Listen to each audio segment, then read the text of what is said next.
pretty thrilled to talk like Protestant Reformation, right? And that's going to be Wednesday. And so the chapter that we read for this week, which was chapter 3, Politics and Power, is really going to help us set the stage for the Reformation, which ties into this period of incredible religious warfare. And the most famous is sort of the culminating war, right in the early part of the 17th century, the 30 Years' War. It was actually going to be a long period of religious war in France, and all these things are going to get really interconnected. So I'm going to try not to talk about the Protestant Reformation today. I'm going to try and save that for strictly for Wednesday, but there's going to be a couple of points where they intersect, the politics of it intersect, and I will bring it up there. I won't go into the weeds, but I do just want to emphasize that a lot of times these conflicts get broken down in a very binary sort of way. Well, it was just the Protestants and the Catholics. They just religious, they hated each other. When in reality, it's insanely complicated. And so that's, I think, a lot of times why it gets reduced to just a simple, the Protestants and the Catholics hated each other. Because it's a lot easier than trying to explain the confluence of all of these different socioeconomic and dynastic factors that oftentimes influence these various things.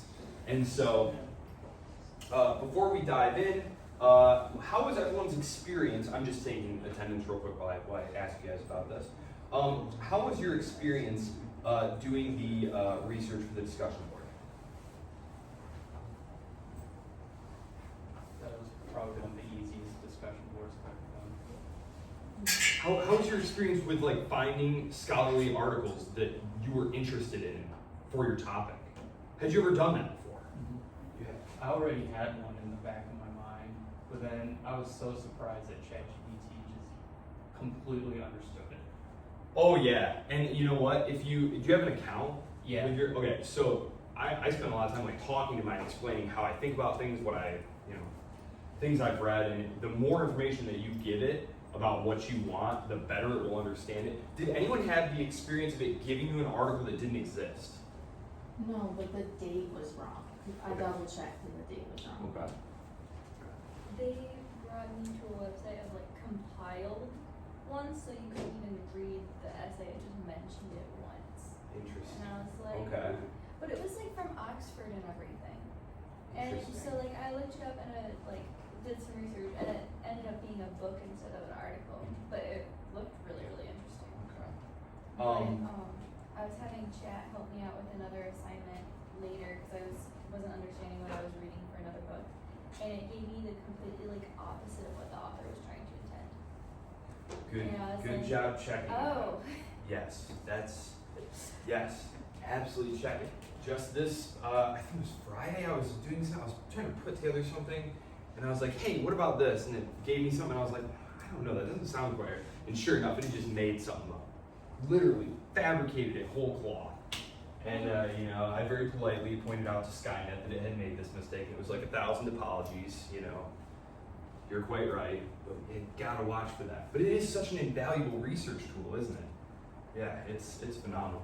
Especially later on, if you start doing, especially graduate work and something, you'll have tens and thousands of pages of things to read. And it's very, very difficult to do that.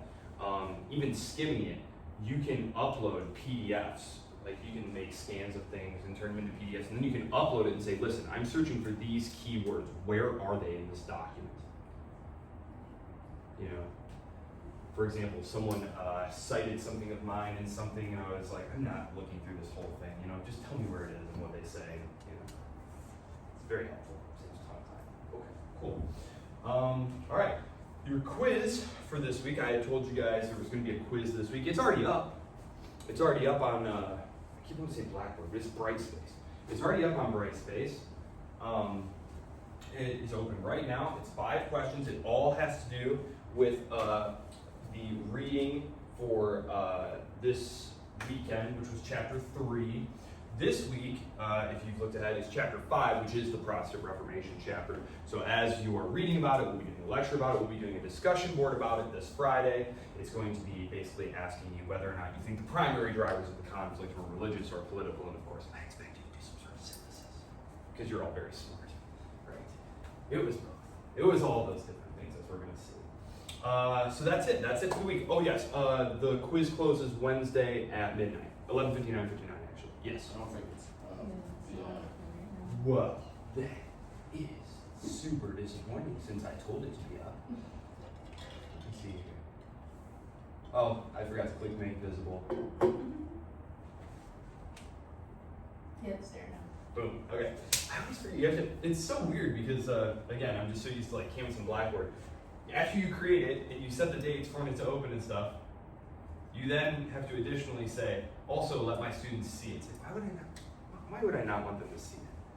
You can see when I set it for. You know I want it open now. Why would I want them not to see it? Okay, so that's it. Perfect. That's housekeeping stuff. Any questions before I get into things for today? Okay, super. Okay, let's do it. So, today, we're going to review just a couple of sort of macro things that are affecting all of these monarchies simultaneously, and then we're going to do a case study. We're going to go case by case, the major monarchies. For those of you who are interested, on page 113, there's this phenomenal handy chart right here that is very handy. And I'm going to be making, I'm going to be writing things on the board about these monarchs. So if you want to make any notes or anything like that, that's a pretty handy one. I'm of course focusing on Western Europe. Next week, after we get done with the Reformation and the religious warfare and all that stuff, I'm going to take a pause and we're going to go to the rest of the world and see what's going on. Because again, this is not like a strictly Eurocentric class, but Western Europe is going to conquer most of the world and control most of its population by the time we reach our endpoint. Our endpoint is 1914. This is the apogee of European power. And it's kind of crazy that at the point that they controlled most of the world, most of the population, they were the center of industry, art, culture, industry. They decided to go ahead and have a 30-year-long civil war and destroy themselves. So it's kind of incredible because we kind of look at Europe as, just a bunch of vassal states, right? Like they're Washington's vassals. At least that's how I look at them, basically. And it's kind of crazy that 100 years ago, they were the top of everything. And so that's where we're going. So of course, I'm not going to neglect China. I'm not going to neglect the Americas. But we really need to understand how and why Western Europe, which is small, resource poor, not big population, how on earth did they wind up conquering most of the world and administering most of the world? So that's why we're interested in Western Europe. And of course, I'll do like a whole separate Russia lecture. Because Russia just doesn't fit very well with the story that we want to tell about Western Europe. But before we do the French Revolution, we're going to need to introduce Russia, explain Russia, and put them in context, because then Russia will really become a part of the story that we're telling there. So, okay. Let's start out with a couple of general things. We are in a period of state building, early state building. That's what we're interested in. State building.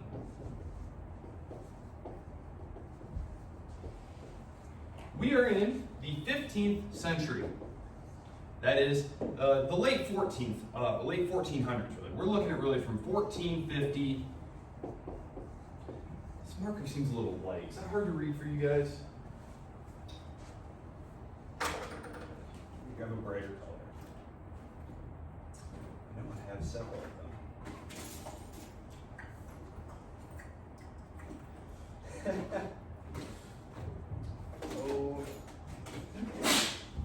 So users. The kids are always getting my bag. I got a few. Let's see. I don't know. I'm going to erase this and rewrite it. State building in the. There we go. State. Is that better? State building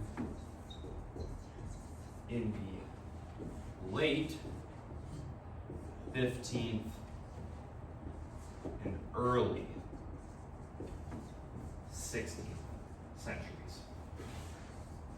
So, the background for this is the crises, or the crisis, the general crisis of the 14th century. Things like massive population decline, tons of war. These monarchies, these feudal monarchies had started to crack and break under the strain of things like peasant revolts, conflict with their nobles. Remember, feudal monarchy is where we were. We were at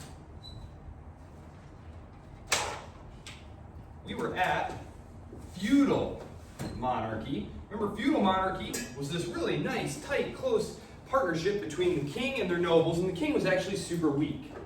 The king really, the king of France, for example, he really just controlled that little area right around Paris. That was it. And warfare, though, was pretty cheap, though. Because if you needed to go have some war, you just called your nobles. You sent out your messengers, and the nobles had to show up and arm their own guys. So war was pretty cheap. However, we talked about how during this period, innovations in things like gunpowder weaponry, infantry tactics, all of these things were combining to make the nobles irrelevant. We talked about those 100 Years' War battles, where the French nobility, on horseback, this had been the dominant mode of warfare for many centuries now, really since the end of the Roman Empire. Cavalry had been the name of the game in Europe. All of a sudden now, they're getting just completely wiped out by these commoners with these longbows and crossbows. And as I said, eventually gunpowder weapons. So you have the nobility becoming increasingly irrelevant. You have the king at the same time, though, who's now demanding more and more and more money, cash money from the nobles. This is not a cash-rich economy. Europe is not overflowing with specie, gold, silver. It's going to, though. This is going to be one of the major destabilizing things that's going to happen when Columbus and, Columbus doesn't actually make it to South America. Columbus, sails over there, a bunch of people follow him, right? And they discover tons of gold and silver mines, right? And this starts pouring back into Europe, and it's going to cause a massive amount of inflation, right? If we have a small amount of money, and then we add a ton of money on top of it, it decreases the value of the money, it raises the cost of everything, including everything the king needs to go fight some good old-fashioned wars, right? And this is also going to be a problem for the nobility at the same time, because the nobility have these peasants, right? We talked about how these relations between lord and peasant were long-term contractual things. You couldn't just show up to your peasant and say, hey, the economy, we're gonna have to double the rent. You couldn't do that. You could not do that. You had no legal authority to do that. So you have a fixed income, but the price level continues to rise. It's a huge problem. The nobles are becoming completely impoverished, especially the smaller nobles. In places like the Holy Roman Empire, as we're going to see, you've got knights, which is sort of like the lowest rank of nobility, who have lands that are sometimes only a few miles, like a few square miles of land. It is not possible for you to survive in this new economy. And so this is going to be terribly destabilizing, because what do? Well, they look to get jobs. Now, if you're a very low-ranking knight, you might take a job from some larger, more powerful noble nearby. And even some of the larger, more powerful nobles, they will go and take a job from the king. Now, we talked about all this, right? Now, there's a couple things that are going to happen here, especially in the case of people like Francis I, who we're going to look at, who's a very strong state builder, very strong state-building French king. He realized that, wow, rather than going to my parliaments or my estates, in France's estates, and asking them for tax money, I can just create new offices and sell them, right? So, there's a couple of things going on here that we want to watch out for. The increasing cost here. Sale of nobility and sale of office. These are going to be common tools that these new centralizing monarchs who need money, right? You need money to go fight these wars, and these wars are critical to win. As we're going to see, one of the things that happens in the process of building the French state is that a very powerful rival state, who here has heard of the Kingdom of Burgundy? The Kingdom of Burgundy. The Kingdom of Burgundy could very well have continued to exist. It was very long. Like if you imagine, like Germany is right here, and France is right here, exact replica, G, F. This whole area right here was the property of who was called the Duke of Burgundy. The Duke of Burgundy. It's an incredibly powerful French noble. He had Valois blood, he had royal blood. He was a huge problem. Too powerful. You don't want to let your nobles get too powerful. So one of the things that the French kings are going to do after the 100 Years' War is they're going to go to war with Charles the Bold, and he's going to get killed in battle, and then they're going to absorb Burgundy. But this is critically important to do. Sale of nobility.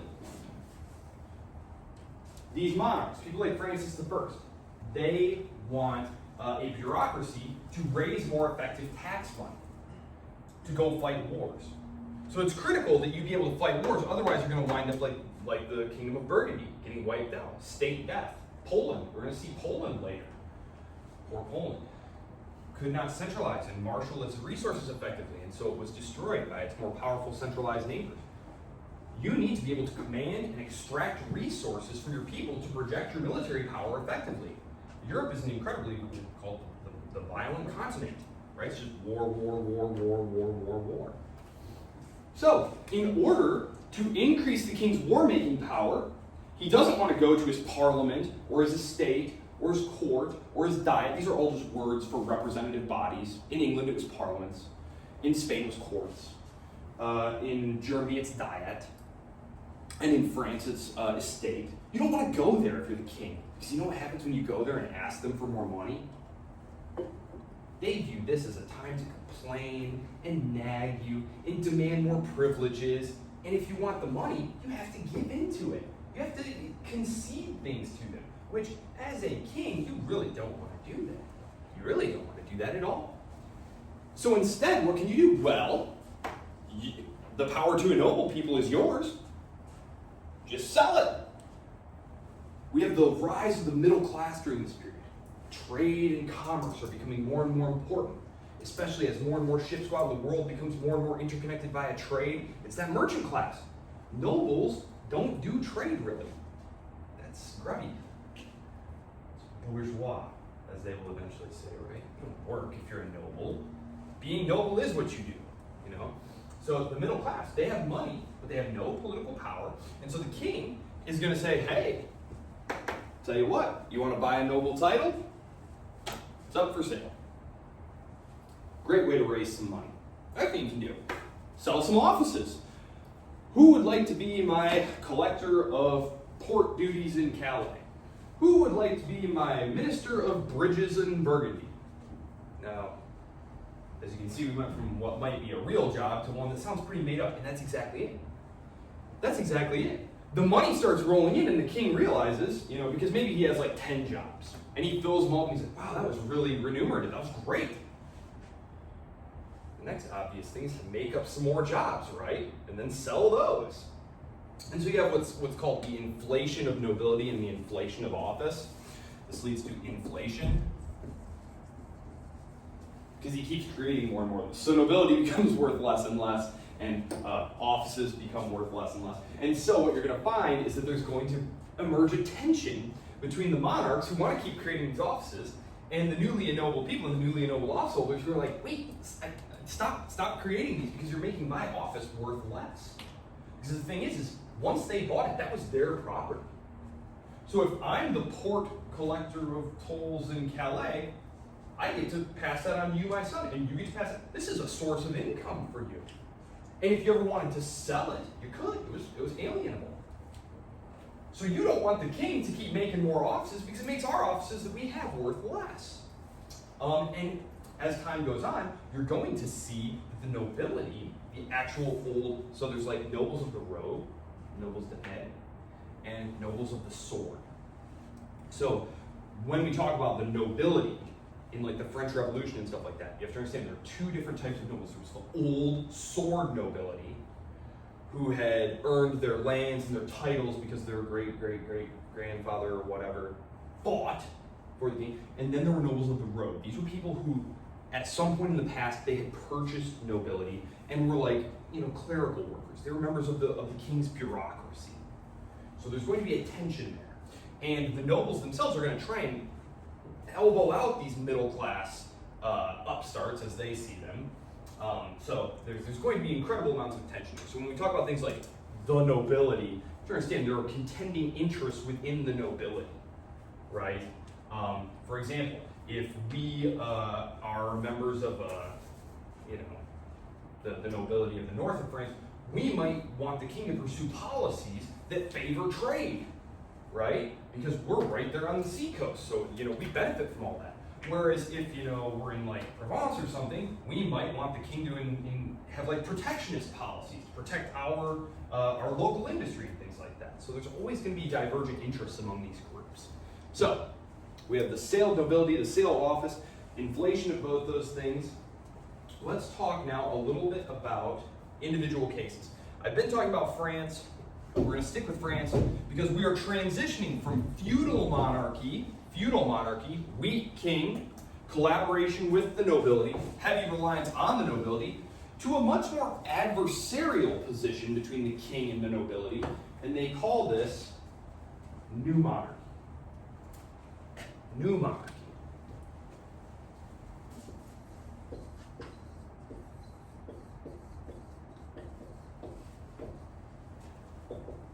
New monarchy is concerned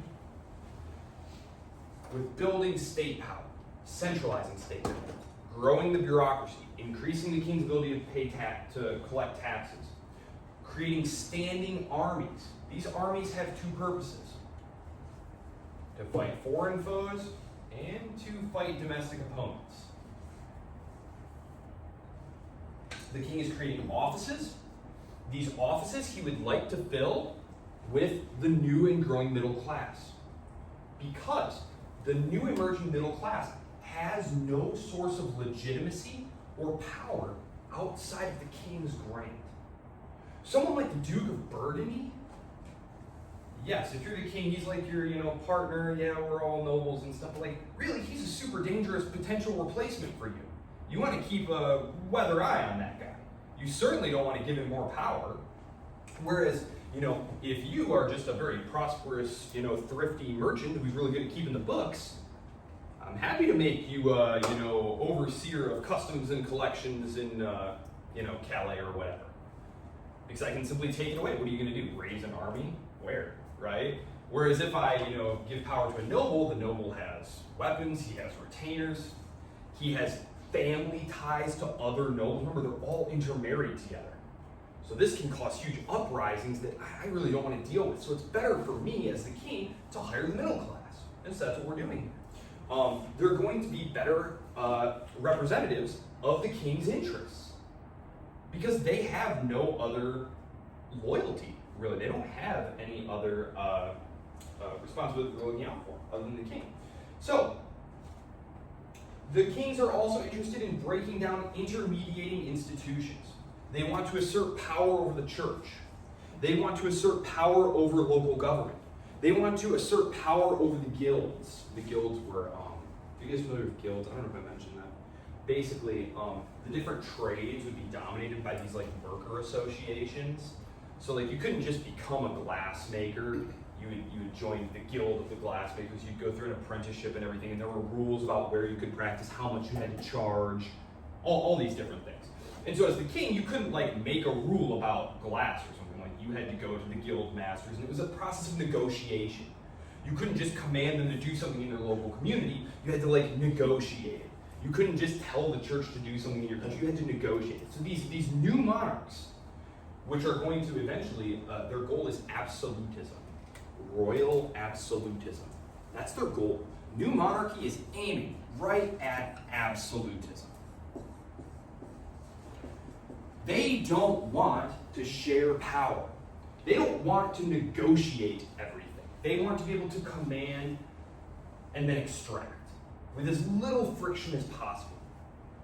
So they're cutting down their reliance on local institutions, curbing their power, replacing them with professionalized bureaucrats who answer directly to the king. No longer are they relying on nobles and their feudal levies. They are hiring professional armies who answer directly to the king. So I don't want to overemphasize, I don't want to over-exaggerate the amount of state building that's going on here. For the normal person, the average person, identity is still very local. No one is thinking of themselves as a Frenchman. I am a member of the French nation. That all comes later. You are a member of your local parish. You're, there are like something like 13 different French languages. What the language we call French today is only spoken by a very small group of people, like right around Paris. So there is no like French nation and stuff, but what's happening here is the boundaries of the French kingdom are being fleshed out and made more permanent. And then gradually over time, the French people are kind of brought into being. As the French kings, for example, is it efficient from the perspective of the king to have all these different people speaking all these different languages? No, it holds up trade, right? If you're trying to make royal decrees, well, now you have to make all these royal decrees in a bunch of different languages. It would be better if everyone just had the one language. This is a process that, again, is going to take a very long time. It's still going to be underway when the French Revolution happens, and the French Revolution is going to accelerate this process quite a lot. But this is the process that's happening right now. It's the process of forming states and forming coherent nations. When we look at Spain in a minute, we'll see that Ferdinand and Isabella had some very they had some ideas, and they really executed quite well. I don't mean that in like a moralistic sense. None of this is to put like moral values on this. What I'm talking about is they expel all the Muslims, they expel all the Jews, they make Catholicism mandatory, flesh out the boundaries. I mean, they're really looking to make like a nation state. Like these are the borders, this is the religion, we're one people. So this is this is what they're aiming at. And Ferdinand and Isabella are able to really hit the accelerator on that for reasons that we'll see here in just a minute. So let's take a look. So France. Let's do France first. Okay.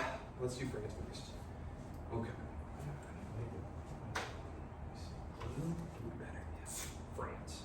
The monarch. Oh, perfect. Okay. Francis the First. Francis the First. This is our guy right here. Okay. So look at your book here. You'll see here in the France column, which is right in the middle, very convenient. We have Charles VII. This is the king who's during the 100 Years' War. He's pretty young. Things are going terribly. The English are kicking his butt all over the place. And Joan of Arc shows up and is like, hey, I've been sent by God to have you crowned and, all that stuff. And then they win the war, right? Okay, so that's him. His successor, Louis XI, he is the one who, after the 100 Years' War is over, France is in shambles. Remember, they quote-unquote won the war, but that was more just because the English kind of fumbled the ball. Or the English won like virtually every battle. And the whole war is fought on French territory. And it's horrible. They had these things called chevauchés. This is what you would do. You would maraud into your rival's territory, and instead of looking for his army, you would attack his peasants and their food stuff. It's not a cool war. People were like, well, medieval war was more dignified and courtly and stuff. Yeah, right. Like they would literally just raise whole towns to the ground. It was horrible. And so France is a mess. Total chaos. Yes, the English are gone. Yes, the English kings have lost their lands in France, but it's an absolute mess. Royal power is a complete mess. The Duke of Burgundy is basically like, I'm in charge over here now. I don't really owe you anything. So the first thing you have to do is regain control over your territory, and that's what they start doing. Louis XI is the one who's going to capture Burgundy, and then Louis XIII is going to be the one who gets involved in the Italian Wars, which they mentioned in their books, the Italian Wars. These are fights over basically the riches of the Italian peninsula. Remember, I said at the start of our period, leaving the late Middle Ages, entering the early modern period, the center of wealth and commerce and culture, that's Italy. That's the Italian city-states. It's Venice, it's Florence, it's Milan. This is where all wealth is. Well, here's the thing. If you live in a real nice, wealthy house in a really garbage neighborhood, what do you imagine is probably going to happen at some point? They're going to come break into your house and take all your stuff, and that's exactly what happens. The Holy Roman Emperor comes in and says, hey, that's some nice stuff you got there. The French king comes in and is like, I think my aunt was married to your something great, whatever. This is mine now. And, so there's dynastic claims. Like the French king can trace a claim to the kingdom of Naples down there in the boot. He can trace a claim to Milan. And so these wars ultimately kind of forecast the future of Italy. We're not going to talk much about Italy anymore because Italy really becomes the playground of the powers. Because Italy, these little city-states, cool and sophisticated as they are, they have no chance. No chance of fighting off one of these new modern armies. I mean, when Louis the 12th shows up outside the gates of Milan, like a Milanese army would be like several thousand guys. He shows up with tens of thousands of guys. I mean, this is not something the Italian. I mean, he basically just walks all the way down the Italian peninsula, and everyone surrenders because they recognize that it would be completely hopeless to fight this guy. Yeah. France, and then we get to Francis the First. Francis the First, he's cool. So Francis the First, one of the first things he does is he starts creating all those offices we talked about, and he goes to the Pope and says, "Hey Pope, listen, I understand you're having some problems with the church councils. Remember we talked about that papal schism, where that French Pope gets elected and is like, yo, Rome is super nasty and dangerous. I'm getting out of here to Avignon." And the kings of France building that nice papal palace, and it goes back and forth, and they elect another pope in Rome, and then there's another pope elected in Pisa, and there's these dueling popes and all their factions, right? Well, they eventually end. Bless you. They end this papal schism. This is called the papal schism. They talk about it in your book here. 1415 to 1417. Basically, this great church council gets together and says, "Look, we're all just going to agree to start over. Basically, take a mulligan. That was a bad century. We're going to take a mulligan." They convince all the different popes to resign. They give them nice sinecures. You can have a nice, manor and a salary for life. Just stop being pope, okay? And so they elect a new one. The deal, though, is that the church councils will have the power. This is called the conciliarist movement. So the person who they make pope, he basically gets the job because he's the one who's willing to say, "Yep, the pope is no longer in charge. I am not a monarch anymore. I'm not the papal monarch. I am just kind of the executor of the church council's will." Kind of like parliamentary monarch, right? Parliament makes all the decisions and the king just kind of carries out parliament's business. That's basically what they're doing to the pope here. Now the pope does not actually plan to go along with this, but he has to say that he'll go along with this. So what he does is he starts going to the different monarchs, like Francis, and saying, "Listen, Francis, I gotta, get back in charge of my business here and get on top of these church councils. Tell you what, if you'll support me in this, I'll let you have control over the church in your lands." This is pretty huge. This is something that the monarchs of Europe have been fighting the church over, going all the way back to the Middle Ages. This is why, what was his name? That Holy Roman Emperor who's always getting excommunicated. This is what they were fighting over in the investiture controversy. So Francis jumps at the opportunity and says, "Of course, Your Holiness, I'll absolutely back you over those rascals in the council." And this is what winds up happening. All the different monarchs take it. They all take this deal. It's a great idea. It's another way of having patronage, right? You've got someone who served you well. How'd you like to be bishop? How'd you like to be a cardinal? This is great. This is more offices for the king to hand out. So this is a great deal. Yes. And then this. Okay, so Francis, you'll see that he is ruling here during the Reformation. Now, here's the thing. The Reformation is going to be taking place in Germany, the Holy Roman Empire of the German people. Proselytizers are obviously going to come across the border into France. And the French Protestants who we're going to be interested in are the Huguenots. Francis very much tries to deal with them with kid gloves. He is not interested in having a war start. He can already see what's going on next door. And I don't want to get too much into the religious wars, but religious war starts very quickly. And he does not want any part of this. Francis doesn't. Unfortunately, as we're going to see, things are going to get away from his sons, basically. You're going to get some young monarchs here. Henry II, he's a kid. Anytime you got a kid, a 14-year-old kid, this is just not going to be good. And his mother, Catherine de' Medici, is a hardcore supporter of the Catholic Church. And so there's this interesting tension within the policy circles, let's just call them the court, the policy circles of the French royal court. There are the pragmatists who are saying, look, our concern should be the reason of state. It's an idea that the Italian humanists had come up with. The reason of state. That means whatever makes the state stronger and more cohesive is good. Anything that's divisive is bad. Okay? And as the number of French Protestants grow and grow and grow, these pragmatists, let's call them, say, listen, if you try and crack down on these Protestants, we're going to wind up like Germany over there, with tons of religious war and civil war. Let's just have toleration for the Protestants. As long as they pay their taxes and provide soldiers and stuff, who cares? But they're going to have to fight a civil war over it. And actually, just a note, because last time I misspoke, I said the Valois. That's the original French dynasty, going all the way back to the Middle Ages. The Capetians. The Capetians die out. Then you have the Valois. And it's right at this moment that the Valois line is dying out. And you're going to have two competing claims. The Guise, who are hardcore, like ultramontane Catholics, like kill all the heretics. And then you have the Bourbon, who are actually Protestant. And those of you who have read ahead are like, wait a minute, weren't the French kings in the Revolution Bourbons? They were. They decide to convert to Catholicism because France is legally a Catholic state at the time. And so even though they went out, he's alleged to have said Paris is worth a mass. So they convert. But they issue an edict of toleration for the Protestants. And very interestingly, as we'll see in the religious warfare, part of the settlement is that it's not just a promise from the king that we'll tolerate you as Protestants.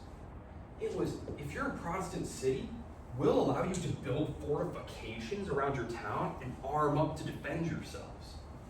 So it's very interesting how the right to self-defense is very tied to religious liberty. Because of course, what's religious liberty if you don't have any ability to defend it, right? The king can just change his mind. Spoiler alert, the French king will change his mind. Not that French king, but a different French king will change his mind. And so, as you can see, there's a large period of French religious warfare in the coming chapters that we'll have to deal with. This is also the period, by the way, of Cardinal Richelieu, Three Musketeers. So that's this period. So that's France. France is building an incredible centralized state and monarchy. It's one of the reasons that France is going to become the dominant continental power. France had not been, England was just kicking them around 20 minutes ago, right? And the Holy Roman Emperor of the German nation has been the biggest and the strongest historically. But France is going to emerge into the modern period being the strongest power. We're going to talk about how that happens, of course, because initially the Holy Roman Empire still has the whip hand because they have different dynastic claims to different places, and you're going to see on the map that France is actually surrounded when we talk about Charles V in just a second. So that's France. France is solidifying here. Let's talk about Spain. Okay, so Spain. Remember on your map, you have those two kingdoms, Aragon and Castile, right? Okay, there were other kingdoms like Navarre, and then there's the Emirate of Granada down south, right? Okay, so if you look at your book here, on page 113, you can see that there in the Spain column, you have parentheses Castile, parentheses Aragon. So what they're trying to show you here is how these things were fused together in the late 15th century. So what happens here is you have, I'm going to start with Aragon actually. You have John II, okay? John II's son was Ferdinand of Ferdinand and Isabella. So what happens here is John of Aragon is in the middle of fighting a civil war against his nobles. Hate when that happens, but you know how it goes. He needs help. So who does he turn to for help? He turns to his neighbor, the King of Castile. They form an alliance together. Now, there's going to be a contested succession in Castile when Henry IV dies, because Henry IV has no legitimate heir. And so it looks like there's going to be a battle for power, but the betting would be on Isabella. Isabella, his half-sister. So Ferdinand and Isabella are married. And in exchange, the Castilians come in and help them win their war in Aragon. And then, when the king dies, of course the nobles revolt and try to put their own little puppet on the throne. Isabella needs help. Ferdinand and his troops come in from Aragon and crush them. And so that's how that happens. And they wind up joining their house together. Interestingly, Isabella was highly sought after. Highly sought after. The king of Portugal wanted to marry her. The king of France wanted to marry her. So it was very obvious, like, okay, her brother has no legitimate issue. She stands a very good chance of becoming queen. She takes the marriage offer from Ferdinand in large part because he offers her autonomy. He says, look, as long as you are alive, you will be the actual ruler of Castile. Like, I will be, quote unquote, king of Castile as your husband, but she actually rules. Like, all the decrees during her lifetime are issued by her. And so, and he never tries to, undercut her or usurp her or anything like that. And when she dies, the throne will pass to their children, not even to him. So it's kind of an interesting arrangement. It worked out very well for the both of them. Unfortunately, their daughter is quite unstable, and this is how Spain winds up falling into the hands of the Habsburgs, which I'll get to in just a minute. But Ferdinand and Isabel, together, after they win their respective civil wars, they decide, what would be a great legitimacy building project? Evicting the final Muslim presence from Christian Spain. Remember, we have that little toehold in your book, the Emirate of Granada. It's a tough campaign. It takes 10 years. So you look at it on the map and you're like, what's the problem here? You guys are huge, they are small. Well, let's think about it. The geography of Spain, if we take a look at a topographical map, which I always advise you to do when you're looking at military history, golly, the south of Spain is mountainous even by Spanish standards. They're also holed up in fortified towns. Not to mention, they have the sea behind them, so they can resupply by sea. That's why it takes 10 years. But they do win. They do win. In 1492, they win. It's very costly. It's a very costly war. The whole time that the war is going on, a Genoese explorer named Christopher Columbus is badgering them for money. And they keep saying, we don't have any money right now. As soon as we finish this war, we'll hook you up with some ships and stuff. But they're not lying. They're really broke. I mean, the Spanish crown is not very wealthy. Yeah. Do the other emirate nations help supply the Emirates of Granada? The other Christian? Muslim. The other one? Well, that's an interesting question. So, no, for two reasons. One, there had been a north. So these are Moorish Muslims in Spain, not Arab Muslims in Spain. And so, number one, the Ottoman Empire is not able to get resources over there effectively, right? They're more interested in trying to conquer southeastern Europe. As we're going to see, one of the 100 reasons that Protestantism survives is kind of because it came about in Germany. And Charles V has so many irons in the fire, he's trying to do this and that, and there's these Protestants rising up, and I gotta do this, that, and the Ottomans are besieging Vienna now. Like, if you can imagine where Vienna is, that is how far the armies of the Ottoman Turks get. Like, they are besieging Vienna at one point, right at the height of the Protestant crisis. And so Charles V is, he's got the Americas, the Philippines, Spain. When he leaves the throne, as we'll see, he divides up the territories because he realizes it's just too big for someone to rule. And then the one people who could have helped the Moors there in the Emirate of Granada were this North African Moorish people whose name is escaping me right now, but they had already kind of burnt their bridges because they had already invited them in to help them battle the Castilians a century before. And then had very quickly realized, ooh, shoot, we invited these guys in. What if they become more powerful than us and take our land? And so they turn on them and ally with the Castilians to kill them and drive them out. So they kind of burnt their bridges there.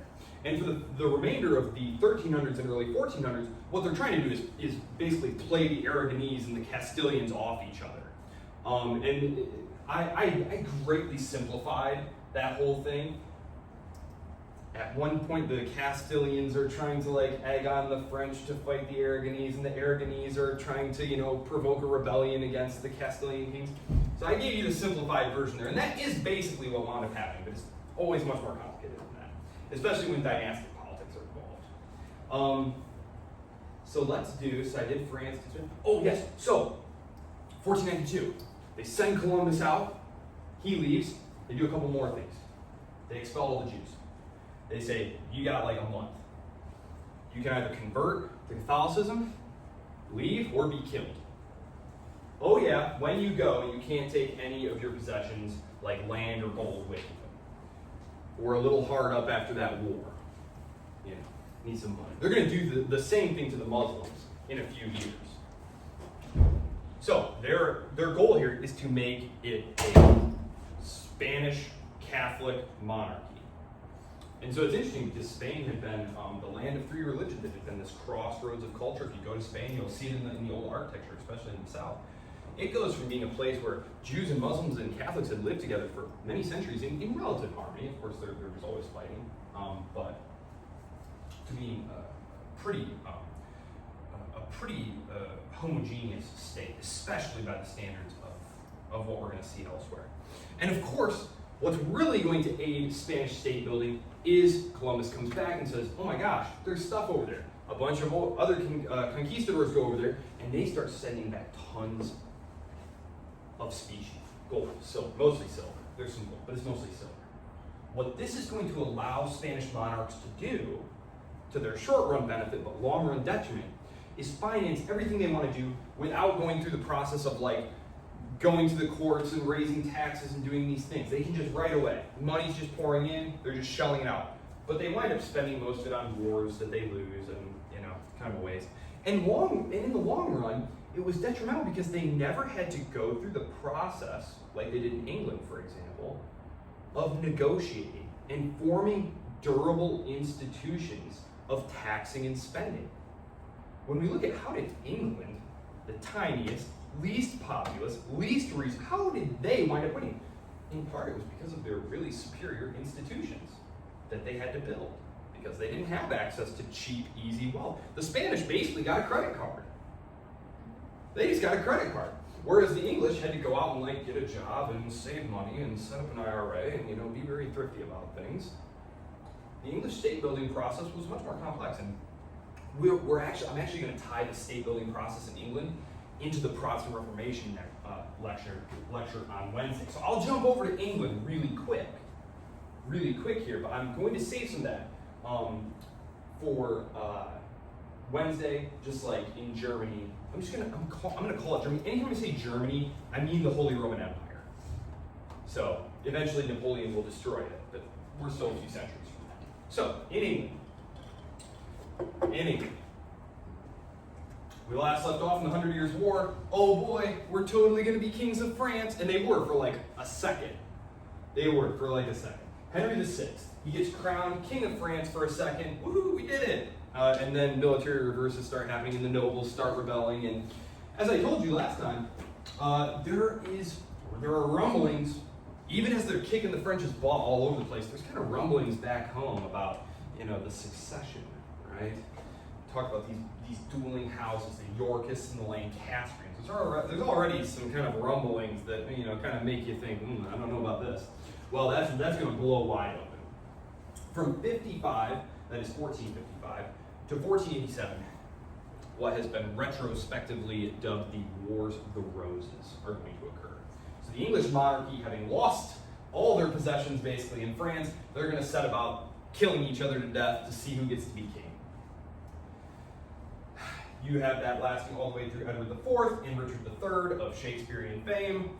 And the war is ultimately ended by Henry VII, who is neither a Lancastrian or a Yorkist. He's a Tudor. However, he has very advantageous ties with both. For example, his family, especially his uncles, had close ties to the Lancastrians, and then he marries one of the leading Yorkists' daughters. So he's very much able to kind of, you guys are all dead, you're all kind of exhausted from killing each other for 40 years anyway. You know, I'm pretty reasonably acceptable to all of you, and those of you who I wasn't acceptable to, I killed you. He's the last English king who like won his throne on the battlefield. Like he actually like rides out and like, you know, chops people down. So there you go, Henry VII. And then once he's king, Henry VII, he wants to build one of the centralizing strong monarchies like they're building in Spain, like they're building in France, but he also recognizes that England is broke, a bunch of dead nobles, he's a new ruler, he's the first king of a new dynasty, he needs to tread carefully. Because remember too, the place you get money, Parliament, has been ceded a lot of power during the 100 Years' War because the English kings kept needing money. So Henry VII does not want to go to Parliament. He does not want to go, creating new offices because that's largely going to go to the middle class and the landowners who are increasingly coming into Parliament. That's going to be a huge cause of the English Civil War in about 150 years. About 150 years here. So instead what he does is he lives off his own. That means he creates a small, streamlined, centralized government entirely run from his own lands. Instead of going to Parliament for taxes, instead of creating new offices and things like that, he does create some new offices, to help administer things, but he largely just lives off his own. And he has a very long, very successful reign. Really puts England on the right track. His son, Henry VIII, was a very long reigning ruler, and Henry VIII is the famous one, right? Henry VIII? I won't say that. Henry VIII. Henry VIII has a problem, though. Henry VIII has a problem. He doesn't have a son, right? And he wants to continue on his line with a nice, strong son, and his wife, Catherine of Aragon, can't give him one. So, what does he do? Do you guys know this story? Henry VIII? Anne Boleyn and all? Okay, so he sends his boy to the Pope and says, Pope, I need an annulment. Pope says no, can't have an annulment. Now, contrary to what kind of is sort of in the popular imagination, it wasn't that you couldn't get an annulment. The Pope gave annulments all the time. The problem was timing. Timing is everything, right? As we're going to see here in a minute, Charles V, I don't have a ton of time, but I'm going to talk about Charles V. Charles V is like the super monarch of this period, because Charles V is King of Spain, Holy Roman Emperor,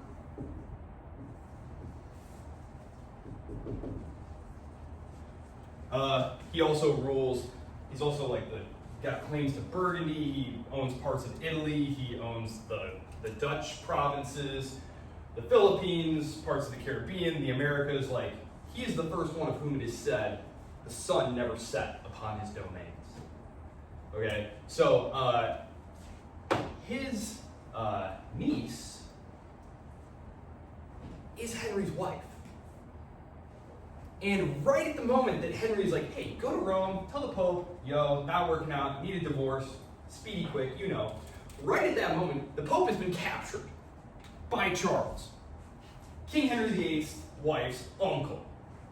And so when Henry VIII's dudes show up in Rome, they find the Pope literally locked up. Because the Pope had decided to conspire with the King of France to fight against Charles V, because the King of France and the Pope both feared Charles' overwhelming power. It looks like he's about to conquer all of Europe. And what's going to happen to us if he's completely in charge? We'll be entirely in his power. So they form a balancing coalition against him. This is a defining feature of European politics. Anytime one single power looks like it might be strong enough to dominate and control all the others, the remaining powers will band together to fight it. Charles V, Napoleon, Hitler, right? These are all just various examples on the same theme, right? We don't want one hegemonic power in Europe. Europe has been defined by political polycentrism, multiple competing powers. So Charles V, even though he's Catholic, and even though Francis is Catholic, and even though the Pope is Catholic, Francis and the Pope are like, gosh, Charles seems scary, man. He might be trying to take over everything. We better fight him. And so they start making alliances and trying to cause trouble for him. The Protestant Reformation is going on in the background. They're allying with Protestant powers like Sweden, which I know you're like, Sweden? What does that matter? Sweden is one of those powers where they weren't it for long, but if you had bought them low, For a minute, Sweden was it. They have a couple of kings, a super polished professional army, and when we get to the 30 Years' War, we're going to see the Protestants almost win when the Swedes come in on their side. And had Gustavus Adolphus not been killed in the Battle of Lutzen, the whole thing might have turned out differently. But basically, when Henry VIII, who's a great centralizer of power in England following his father, Henry VII is the first new monarch. Henry VII. He is the initial state builder. His son carries on these things, starts expanding royal power. And one of the things that he does is he breaks with the Catholic Church. Because when his guys show up and the Pope says, listen, if I give you this divorce, I'm going to rot in this prison. But if I tell you no, then I get to get out. So like, it's nothing personal. This prison just kind of sucks. Yeah. Well, Henry VIII doesn't think much of this explanation at all. And so he decides, I'm going to make my own church. I'm simplifying that, but that's basically what we're going to see on Wednesday. Protestant Reformation is in full bloom, and Henry decides, well, this sounds like BS to me. I'm going to make my own church. And so he does. And then he grants himself an annulment and gets married again. And I believe he gets married multiple more times. So. Isn't it like divorced, beheaded, died, divorced, alive? I don't know. You know, I don't know. I know he's married multiple times. I know that she dies. Yeah. Yeah, she does get killed, right? So many of them die. His first one he divorced, and then he beheads the second one. I know he beheads a couple of them. It was a whole thing. Well, you know, when you make your own church, that's all okay. It's all cool. So, last one, Charles. I have 3 minutes. Perfect. The Holy Roman Empire isn't that complicated. The Holy Roman Empire is the one state that is not able to establish a new monarchy. The 30 Years' War, if you want to think about it, there are many ways you can think about the 30 Years' War. You can think of it as the final attempt by the emperor, the Holy Roman Emperor, to assert centralized control. Say, no, I'm in charge. And then when he loses, it's like, no, you're really not. No, you're not. You're just going to have to deal with these 700 nobles who all have a say in things, and you're basically just a weak figurehead. Charles V is the important monarch here. He, as I said, he controls all these lands. He controls the Holy Roman Emperorship. Remember, this was something that was voted on. It was an elective office. And anytime you have a monarchy that's elective, that's a sure sign that it's weak, right? Because no noble is voting for you like, yes, I want to be virtually enslaved by my monarch. No, they're voting for you because you are able to be manipulated and controlled. And so the Habsburgs had basically come into the emperorship because there was a custom. Yes, it was elective, but it was understood that the hereditary principle was preferable because there was just less mess. There were no hurt feelings because if someone wins an election, someone lost an election. It's better if you can just say, okay, that dude died, his son is a perfectly acceptable dude, he's just the emperor now. So unless there were objections to the emperor's son taking the throne, that was what happened. And of course, one way to ensure that there were no objections was you could spread the money around. It actually cost you money to be the Holy Roman Emperor. Because if you were smart, when it came time for election, you were like, you know, I know you're unsure about me, new guy and all, but I know your son needs a spot. I got a bishopric right over here. Take care of me. I heard that, having some trouble up there. Let me just, here's some gold, you take care of that. It costed you money to be the Holy Roman Emperor. It was cool, don't get me wrong, but it was nothing like being the King of France or the King of Spain or the King of England, which was a strictly extractive business where they were consolidating power over their nobles, building these powerful, modern, standing armies. And it's one of the 8 million reasons that the Holy Roman Emperor loses the 30 Years' War, which is kind of like the climax of all of these trends. So, I have 1 minute. When we come back, those are the main case studies. No, I'm not going to talk about Scotland. Sorry. No, I'm not going to talk about Portugal. I'm going to talk about Sweden kind of in the context of 30 Years' War, but not really, because these are the main states that are going to come to determine the course of world history. These are the ones we're going to follow. Quiz, it's open right now. It's over this chapter right here, chapter 3. Chapter 5 is what you're reading for this week. If you want to get more out of the lecture Wednesday, you should definitely take a look at it so you can at least be familiar, if you aren't already, with the course of the Protestant Reformation. And then, yeah, we'll have a discussion board over that on Friday, and that's it. If you have any questions, as always, please do not hesitate to email me.